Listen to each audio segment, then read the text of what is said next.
கோபால்ஜி உடன் இருந்த ஆதவ் அர்ஜுன் அவர்கள் வந்த உடனே கட்சியில உடனே சேர்த்துக்கிட்டாரு திருமாவளவன். இங்க எல்லாருமே மிஸ்டர் கிளீனாக இருப்பது கிடையாது.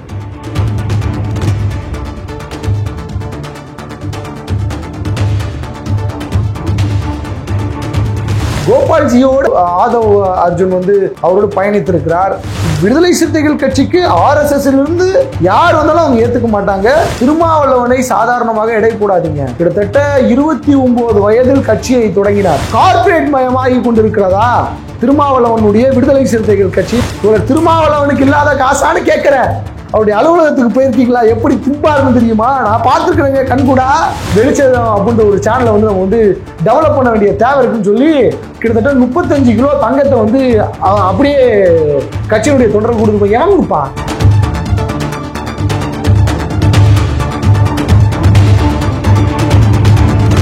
லெனின், இன்னைக்கு விசிகா பத்தி ஒரு சின்ன ஒரு சர்ச்சையான ஒரு செய்தி பரவிட்டு இருக்கு. எல்லாருமே விமர்சனக்கு உள்ளாராங்க. என்னன்னா, பெரும்பாலும் விசிகால RSSலேருந்து வெளியே வந்தவங்களை எடுத்துக்க மாட்டோம் அப்படின்ற மாதிரியான ஒரு கொள்கையை வச்சிருக்கிறாங்க. அதே வேளையில இன்றைக்கு பார்த்தீங்க அப்படின்னா, கோபால்ஜி உடன் இருந்த ஆதவ் அர்ஜுன் அவர்கள் வந்த உடனே கட்சியில உடனே சேர்த்துக்கிட்டாரு திருமாவளவன் அவர்கள். இது என்ன நடவடிக்கை? இது சம்பந்தமான மேலும் தகவல்கள் ஏதாவது இருக்குங்களா? இங்க எல்லாருமே மிஸ்டர் கிளீனாக இருப்பது கிடையாது. இந்த சமூகத்துல எல்லாருமே பரிசுத்தமானவர்களாக லூலியா அப்படின்ற மாதிரி பரிசுத்தமானவர்களாக யாரும் இருப்பது இல்லை. யாருமே இருக்கிறது கிடையாது. நீங்களாக இருந்தாலும் சரி, நானாக இருந்தாலும் சரி, we are not like KT Raghavan. நம்ம மிஸ்டர் கிளீன் கிடையாது. புரிஞ்சா? என்னன்னா, சாரி, இந்த கை we are not mister clean. அதே போல ஒரு RSS காரணம் கிடையாது. கோபால்ஜியோட ஆரம்ப காலத்தில் நெருங்கிய நண்பராக இருந்திருக்கிறார். நண்பர்னா அவரோடு பயணித்திருக்கிறார். அந்த இடங்கள்ல வீடு இல்லாத போது அந்த இடத்துல போயிட்டு ஆதவ் அர்ஜுன் அவரோடு பயணித்திருக்கிறார். இவ்வளவுதான் விஷயம். நீங்க அதே போல அதுக்கப்புறம் கனிமொழியோடு பயணித்திருக்கிறார். கனிமொழியோட கொஞ்சம் டிராவல் பண்ணியிருக்காங்க. அந்த நேரத்தில் தான் லாட்ரி மார்ட்டினுடைய மகளுக்கு இவருக்கும் காதல் வயப்படுறாங்க. ஸோ காதலின் காரணமாக திருமணம் முடித்துக் கொள்கிறார். அதுக்கப்புறம் இந்த பூட்டான், சிக்கிம் இங்கெல்லாம் அவங்க மாமனார் லாட்ரி மார்ட்டின் ஒரு மிகப்பெரிய பணக்காரர் ஆகிறார், கோடீஸ்வரர் ஆகிறாரு. நல்ல பீக்கா போயிட்டு இருந்துச்சு. அப்படி வந்தவங்க தான் விடுதலை சிறுத்தைகள் கட்சிக்கு. RSSலிருந்து யார் வந்தாலும் அவங்க ஏற்றுக்க மாட்டாங்க. காயத்ரி ரகுராமுடைய இஷ்யூல நம்ம பார்த்தோம். ஆனால் காயத்ரி ரகுராமுக்கு ஒரு மிகப்பெரிய அரணாக இருந்தார் தோழர் திருமாவளவனும் விடுதலை சிறுத்தைகளும். அதை நம்ம மறந்துட முடியாது. வெளியில வந்தாலுமே கூட கட்சியில் நினைச்சுக்கல. வாட் எவர் அவங்கள சேஃப் பண்ணணும், அவங்களை செக்யூர் பண்ணணும். ஏன்னா RSS காரர்களும் பாஜக காரர்களால் அச்சுறுத்தல் இருந்துச்சு அப்படின்றதுனால அவங்கள பாதுகாத்தாங்க அப்படின்றது யதார்த்த உண்மை. அதே போல ஆதவ் அர்ஜுன் RSS காரர் அப்படின்றது பச்சை பொய். பழக்கம் இருந்தது, அதில் மாற்றுக்கிறது கிடையாது. நிச்சயமாக பழக்கம் இருந்தது. அந்த சைடும் சொல்றாங்க, ஆமாங்க வருவாரு, பேசுவாரு, வைப்பாரு அப்படின்ற மாதிரியான தகவல்களும் உடனே சேர்த்துக்கிறதுக்கு தான் என்ன இது விஷயம்? உடனே எல்லாம் சேரலங்க. அவர் முன்னாடியே இருந்தாரு. நீங்க திருமாவளவனை சாதாரணமாக எடை போடாதீங்க. கிட்டத்தட்ட 29 வயதில் கட்சியை தொடங்கினார். அவருடைய கட்சியை 29 வயதில் அவருடைய அரசியல் பயணத்தை மேற்கொண்டார். இப்போ வரைக்கும் அவருடைய ஐடியாலஜியில் வெரி ஸ்ட்ராங்காக இருக்கக்கூடிய நபர்களில் அவர் ஒருத்தர் தான். அவர் மிஞ்சி யாருமே கிடையாது. அவருடைய பார்ட்டியில் ஐடியாலஜிக்கலாக ரொம்ப ஸ்ட்ராங்காக இருக்கிறவர் அவர் தான். நீங்கள் ஷானவாஸ் இருக்கார் தெரியுமா? ஆலூர் ஷானவாஸ். அவருக்கு 29 வயசுல கட்சியினுடைய துணை செயலாளராக பொறுப்பு கொடுத்தார். புரிஞ்சா? உடனே பொறுப்பு, கட்சிக்கு வந்த உடனே பொறுப்பு. இதை போல பல தலைவர்கள் இன்னைக்கு திருமாவோடு இருக்கக்கூடிய ரவிக்குமார் யாரு வந்த உடனே அவருக்கு சீட்டை தூக்கி கொடுத்தாங்க. திருமாவளவன் இதே போல நிறைய எக்ஸ்பெரிமெண்ட் பண்ணியிருக்கிறாரு.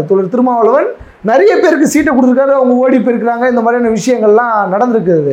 ஆனால் இன்னைக்கு சமூக ஊடகங்களில் பாரதிய ஜனதா கட்சிக்காரர்கள் திட்டமிட்டு ஒரு பரப்புரையை மேற்கொள்றாங்க. அந்த பரப்புரை என்ன அப்படின்னாக்கா, கார்ப்பரேட் மயமாகி கொண்டிருக்கிறதா திருமாவளவனுடைய விடுதலை சிறுத்தைகள் கட்சின்றத இது பண்றாங்க. நான் ஒரே ஒரு விஷயத்தை என்னுடைய ஆழ் மனதிலிருந்து கூறுகிறேன். தோழர் திருமாவளவன் அவர்கள் எதை செய்தாலும் அது அந்த கட்சியினுடைய நலனுக்காகவும் அந்த கட்சியை இன்னும் மேன்மேலும் பல மடங்கு வளர்ச்சியை நோக்கி இட்டு செல்வதற்காகத்தான் இருக்கும். திருமாவளவன் விடுதலை சிறுத்தைகள் கட்சியினுடைய ஈட்டியின் முனை. அவர் தான் முன்னாடி பாய்ச்சல்ல போவார். அதுக்கப்புறம் தான் எல்லாருமே, யாரும் அதை டாமினேட் பண்ண முடியாது. தோழர் திருமாவளவன் உயிரோடு இருக்கும் வரையிலும் அவருடைய ஐடியாலஜி தான், அவர் சொல்றது தான் நடக்கும். அவர் எது செய்தாலும் நல்லதுக்காகத்தான் செய்வார். அது மாற்றுக்கிறது கிடையாது. பெரியார் வழியில் வந்தவர்கள், அம்பேத்கருடைய வழியில் வந்தவர்கள் யாரும் வந்து தவறு செய்ய மாட்டாங்க. அதில் தோழர் திருமாவளவன் அவர்கள் ஒருபோதும் தவறு செய்ய மாட்டார். அவர் வரட்டும், எல்லோருக்கும் அந்த வாய்ப்புகளை வந்து கொடுத்தாக வேண்டும். இன்னைக்கு என்ன சொல்றாங்க அப்படின்னாக்கா 100 கோடிக்கு திருமாவளவன் பேரம் போயிட்டாரு. டேய் 100 கோடி ரூபாலாம் இருந்தா என்னென்னலாம் நடக்கும்? நீங்க அந்த அளவுக்கு வர்த்தா அப்படின்னு கேட்டால் 100 கோடி ரூபாய்க்குலாம் வர்த்து கிடையாது. திருமாவளவனுக்கு காசு வாங்கி கட்சியை நடத்த வேண்டும் என்கின்ற ஒரு அவசியம் எதுவும் கிடையாது. விடுதலை சிறுத்தைகள் அப்படி கிடையாது. தமிழ்நாட்டில் ஒரு மிகப்பெரிய மாநாடு நம்ம பார்த்தோம் திருச்சியில். எப்படி அந்த மாநாடு இருந்துச்சு அப்படின்றது நமக்கு நல்லாவே தெரியும். அந்த மாநாட்டினுடைய எழுச்சி ஒட்டுமொத்த தமிழ்நாட்டையும் திரும்பி பார்க்க வந்துச்சு. இங்கிலீஷ் ஹிந்து வந்து என்ன போடுது அப்படின்னாக்கா, in India uncompromised Dalit party in India Viduthalai Chiruthaigal கட்சின்னு தான் சொல்லி போடுது. அப்போ எந்த அளவுக்கு ரீச் ஆயிருக்குன்னு பார்த்துக்கோங்க. 13 லட்சம் இளைஞர்களை, 13 லட்சம் தொண்டர்களை, 13 லட்சம் சிறுத்தைகளை ஒரே இடத்தில் கொண்டு வந்து குவித்து வரலாற்று சாதனையை படுத்தி இருக்கிறார். புரிஞ்சா? சாதாரண இந்த பக்கம் ஒரு 100 ஏக்கர் இப்போ நல்லா பாலிஷ் பண்ணி எல்லாம் பண்ணி ஒரு மிகப்பெரிய மாசம் வந்து காமிச்சிட்டார்ல. விடுதலை சிறுத்தைகள் கட்சிக்கான சித்தாந்த ரீதியாக, கொள்கை ரீதியான ஒரு படையை இன்னைக்கு இங்க இருக்கக்கூடிய பாரதிய ஜனதா கட்சிக்கு வெளிச்சம் போட்டு தம்பட்டம் போட்டு காமிச்சிட்டார் திருமாவளவன். அதுல என்னன்னா, இவர் வந்து ஆர்கனைஸ் பண்றதுல ஒரு சில வேலைகள் பார்த்துருக்கிறாரு. இப்போ என்னன்னா, அந்த யார் அறிவை கூட்டிகிட்டு வந்ததெல்லாம் ஆதவ் அர்ஜுன் தான் அப்படின்றதெல்லாம் சொல்கிறாங்க. அதை ஆர்கனைஸ் பண்ணது, அதில் ஒரு சில வேலைகளை பார்த்தது. வாய்ஸ் ஆஃப் காமன் ஒரு சேனல் வச்சுருக்கிறாரு, ஒரு நிறுவனம் வைத்திருக்கிறார். அதே போல் அரைஸ் அப்படின்ற ஒரு கம்பெனியில் முன்னணி நிறுவனத்தில் ஒரு முக்கியமான நிர்வாகியாக இருக்கிறார். பல பாஸ்கெட் பால் பிளேயரு, பன்முகத்தன்மை கொண்ட ஒரு நபர். என்னதான் ஒரு லாட்ரி மார்ட்டினுடைய மருமகனாக இருந்தாலும், பல கட்சி தலைவர்களோடு நேரடியாக தொடர்பில் இருந்தாலும், விடுதலை சிறுத்தைகளுக்காக தன்னை ஒப்பு கொடுக்கிறேன், நான் என்னை முழுமையாக அர்ப்பணித்துக் கொள்கிறேன் அப்படின்ட்டு வர ஒரு மனிதரை புறக்கணித்து விட்டு திருமாவளவன் நகர வேண்டும் என்கின்ற அவசியம் கிடையாது. அது கட்சியினுடைய வளர்ச்சியை பாதிப்புக்குள்ளாக்கும் அப்படின்ற ஒரு விஷயம். ஏதோ அவர் வந்தார், நுங்கம்பாக்கத்தில் இருக்கக்கூடிய கூட்டத்தை பெருசாக நடத்தினார், திருச்சி மாநாட்டை வந்து நடத்தினார், பல கோடி ரூபாய் அவர் செலவு செய்தார் அப்படின்றதெல்லாம் அப்பட்டமான பொய். திருமாவளவன் கிட்ட இல்லாத காசா? தோழர் திருமாவளவனுக்கு இல்லாத காசான்னு கேட்குறேன். அவருடைய அலுவலகத்துக்கு போயிருக்கீங்களா? எப்படி திம்பாருன்னு தெரியுமா? நான் பார்த்துருக்குறேங்க கண்கூடா. எங்க அலுவலகம் பெரிய அலுவலகம், முன்னாடி இருந்த அலுவலகம் மிகப்பெரிய அலுவலகம். அந்த அலுவலகத்தில் சின்னதாக ஒரு பொட்டி, அது 10க்கு 10 தான் இருக்கும். அந்த 10க்கு 10 ரூமில் ஒரு சின்ன டேபிள், அது அப்புறம் ஒரு மரவு, அதில் வந்து ஒரு கட்டில், அதிலே படுத்துப்பார். இந்த டேபிளில் உட்காந்து தான் திம்பார். திங்கும் போது எல்லாரும் கசமசா தான் இருப்பாங்க. அவருக்கான வீடையும் பாருங்க, அவருக்கு அங்கே இருக்கு இல்லையா தாய்மன்னு சொல்லிட்டு ஒரு அலுவலகம் இருக்கும். அவ்வளோ பெரிய பில்டிங்கில் இளைஞர்களுக்கும் மாணவர்களுக்கும் வாசிப்பதற்கான கல்வி கற்பதற்கான இலவச கல்வி முகாமை வந்து வச்சிருக்கிறாரு. இந்த டிஎன்பிஎஸ்சி எக்ஸாம் எழுதுறதுக்கு அரசாங்க தேர்வுகளில் பணம் வசதி இல்லாத ஏழை இளைஞர்கள் போயிட்டு படிப்பதற்காக ஒரு கோச்சிங் சென்டர் வந்து வச்சிருக்காரு. அதுலேயே அவருடைய ரூம் எப்படி தெரியுமா இருக்கும்? சின்னதாக தான் இருக்கும். படுத்துக்கிறதுக்கு மட்டும்தான் ஒரு ரூமு. அவர் வாக்கிங் போடுறதுக்கு இப்போ ஏதோ ஒன்று வாங்கி போட்டிருக்காரு. அவ்வளோ எளிமையான மனிதர். முழுக்க முழுக்க தன்னுடைய காசை பாராளுமன்ற உறுப்பினராக இருந்து கொண்டிருக்கும் போது அந்த சம்பளத்தை முழுக்க முழுக்க ட்ரஸ்ட்டில் போட்ட மனுஷன். தன்னுடைய அவர் சொல்கிறாருங்க, ஒரு கூட்டத்தில் வந்து சொல்லுதாரு, நான் கல்யாணம் பண்ணிக்கல, எனக்கு நல்ல காரியம்லாம் எதுவும் நடக்கலை, நல்ல விஷயம் எதுவும் நடக்கலை,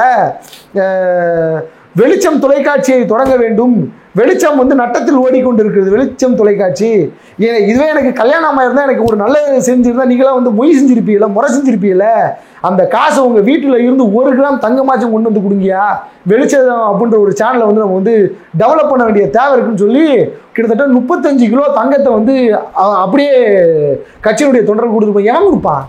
எவன் கொடுப்பான்னு கேட்குறேன். ஏங்க இந்த மாநாட்டில், திருச்சி மாநாட்டுக்கு கிட்டத்தட்ட 2.5 கோடி ரூபாய் வசூல் செய்தார்கள் அல்லவா? அந்த பணத்தை கொடுத்துருக்காங்க. மேற்கொண்டு வந்த வசூல் பணத்தை மீண்டும் நிதி வந்து பிறக்கிறாரு. அந்த நிதியை கொண்டு வந்து கிட்டத்தட்ட 90 lakhs நினைக்கிறேன், அதையும் கொண்டு வந்து அதில் தான் போடுதாரு.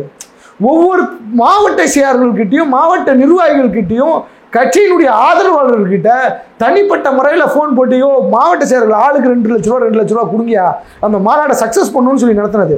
அதில் போயிட்டு பேசுறீங்களே திருமாவளவனுக்கு வந்து விடுதலை சிறுத்தைகள் கட்சிக்கு வந்து ஆதவ் அர்ஜுனா தான் வந்து காசு கொடுத்தாரு மாநாடு நடத்துறதுன்னு சொன்ன அபத்தமா இல்லை? அந்த அளவுக்கு கேடு கெட்டு போச்சா விடுதலை சிறுத்தைகள் கட்சி? அந்த அளவுக்கு சாதாரண ஒரு தலைவராக திருமாவளவனை இவர்கள் பார்க்கிறார்களா? ஊடகவியலாளர்கள் திருமாவளவனை இந்த அளவுக்கு தான் ஒப்பீடு செய்கிறார்களா அப்படின்ட்டு வருத்தம் அடைய தோணுகிறது, வேதனை செய்ய தோணுகிறது.